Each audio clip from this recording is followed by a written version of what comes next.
Welcome to this week's Godly Play Story. I'm Jeff Hopkins, known to the kids as Mr. Jeff or Mr. Hopkins, or just Jeff. Thanks for coming this week. The Lord be with you. When we get ready for the story, we often take a deep breath to make sure we're ready. So would you do that with me? Before we do the story, though, let me tell you where we are in the church calendar. You can see we're going to move up 1 week, and we're about 5 weeks from Advent. We're in the green growing season, and pretty soon we'll be in the purple. And if you want, you can ask your kids after the story what this white one is right there. I think they'll know. So this week's story ties to other stories we've been telling. Recently, we had a story about the ark and the tent. And if you remember, the people of God were in the desert, and they needed a place for the ark to be put. So they built a tent. And God moved with them with the ark. And at night, God was present as well. He moved ahead of them and then was with them in the tent. This week, we're going to talk about the ark and the temple. So let me get going. The people of God came into the promised land. When David became king, he gathered all of the people from the north and the south into one group. He took Jerusalem from the Jebusite people and called it the city of David. David and the people of God began to live in Jerusalem, but something was missing. It was the ark. David and his army went to get the ark. When they brought the ark in through the gates into Jerusalem, David, the king, actually danced in front of it. However, David was not allowed to build the temple, to build a house for God, because he was a man of war. His son Solomon would build the temple. All of the people of God helped build the temple.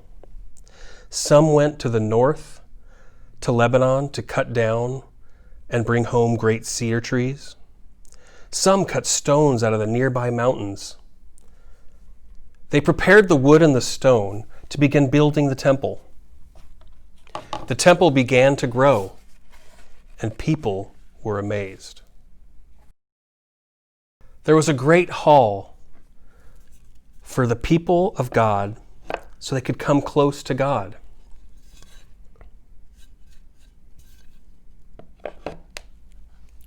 And there was an inner room which was there for the ark. It was called the Holy of Holies. The high priest entered only once a year into the Holy of Holies. It was on the most holiest day of the year, the Day of Atonement. The temple was beautiful. It had carvings of olive wood and gold.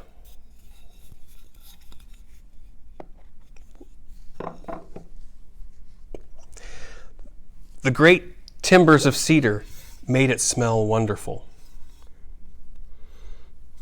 Can you smell it through the TV?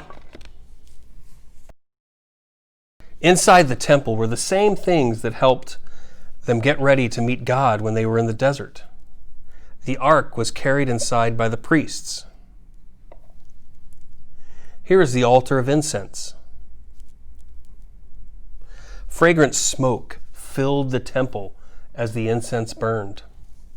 Here is the table with the bread for each of the 12 tribes on it. And finally, here is the menorah with its 7 branches and lamps burning. On the day the priests first carried the ark inside, a great cloud of dazzling light filled the temple. God was there. In front of the temple was the altar of sacrifice, as it had been in front of the tent when they were in the desert. But now it was bigger. The same was true for the great basin of water. the laver.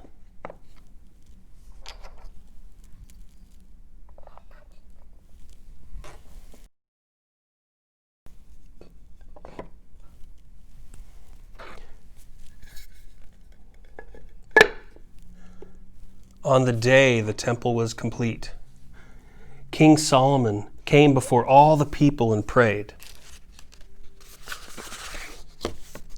He asked God, "O Lord, God of Israel, there is no God like you, in heaven above or on earth beneath, keeping covenant and showing steadfast love to your servants who walk before you with all their heart. But will God indeed dwell on the earth? Behold, heaven and the highest heaven cannot contain you. How much less this house which I have built? Yet have regard for the prayer of your servant and to his supplication."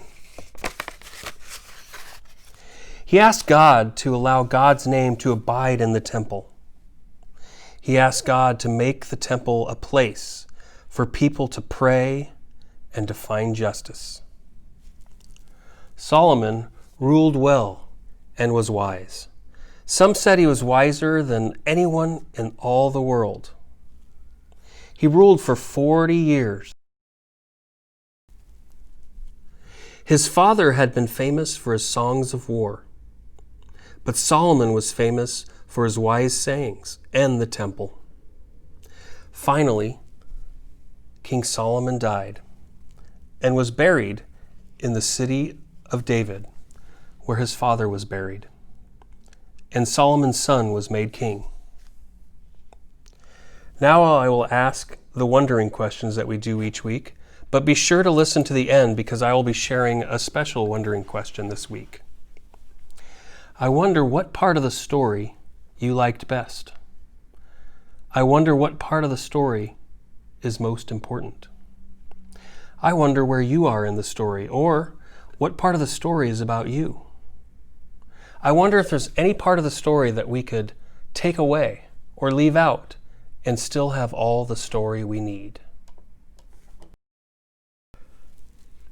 When you go to Jerusalem today, the temple is gone.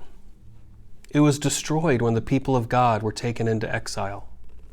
It was rebuilt but destroyed again, and it was rebuilt again in Jesus' time by Herod. In 70 CE, Herod's temple was destroyed by the Roman army. Only pieces are left today. I wonder if the temple is gone and no one knows where the ark is, where are the 10 best ways to live now? Thanks for joining us this week. I encourage you to take some time after you turn this video off and wonder with your children. God bless you.